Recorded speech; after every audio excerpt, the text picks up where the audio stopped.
Apa yang Anda pikirkan ketika mendengar makanan omelet cacing? Makanan khas negara mana dan bagaimana rasanya? Setiap negara memiliki hidangan khas tersendiri, seperti contohnya di Vietnam. Negara yang termasuk dalam Asia Tenggara itu memiliki hidangan omelet yang terbuat dari cacing pasir yang diberi nama chả rùi, yang merupakan hidangan musiman. Banyak orang Vietnam menganggap hidangan tersebut yang terbuat dari cacing laut sepanjang 2 inci itu tak sedap dipandang mata. Namun sebagian orang menganggap makanan itu memberi kelezatan dan rasa seperti kaviar atau makanan yang terbuat dari telur ikan. Wah, disetarakan dengan salah satu makanan termahal di dunia ya. Setiap tahun pada akhir musim gugur, warung-warung jajanan di Vietnam Utara, khususnya di Hanoi, menyajikan hidangan yang sangat istimewa, yang sekilas terlihat sangat biasa, tetapi sebenarnya mengandung bahan yang khas. Chả rùi terlihat seperti hidangan telur matang yang dicampur dengan berbagai bumbu, namun teksturnya yang seperti daging dan rasa seafoodnya berasal dari bahan utamanya, yaitu cacing pasir. Bahan-bahan dalam pembuatan chả rùi meliputi telur kocok, kulit jeruk, bawang bombay, adas manis, dan rempah-rempah. Setelah semua tercampur, baru ditambahkan cacingnya. Hasilnya adalah telur dadar yang tampak biasa.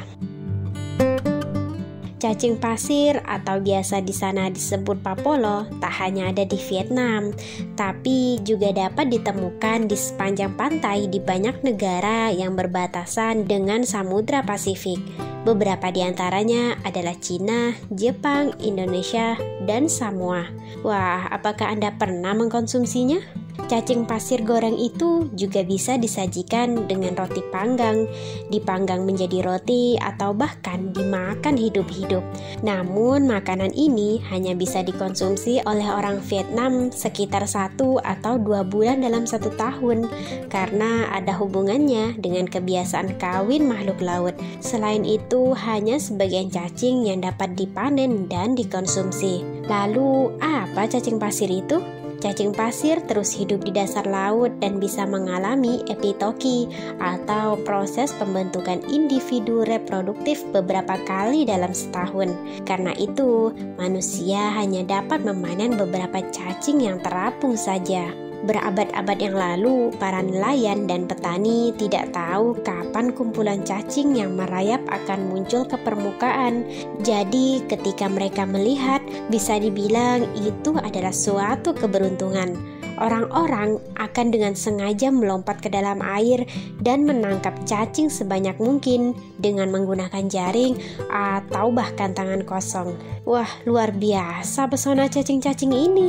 Namun saat ini para petani Vietnam sudah mulai mengisi danau dan sawah mereka dengan cacing karena mereka dapat hidup di lumpur.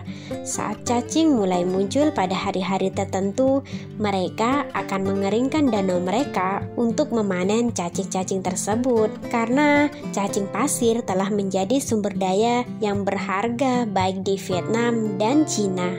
Para petani tidak lagi mengkonsumsinya sendiri dan lebih memilih menjualnya untuk mendapatkan keuntungan. Lalu bagaimana mengolah cacing ini? Sebelum diolah, cacing pasir harus direbus untuk menghilangkan tentakel dan bau amisnya. Bau amis tersebut bisa dibasmi dengan kulit jeruk keprok segar. Bagaimana? Tertarik untuk mencoba kuliner unik ini?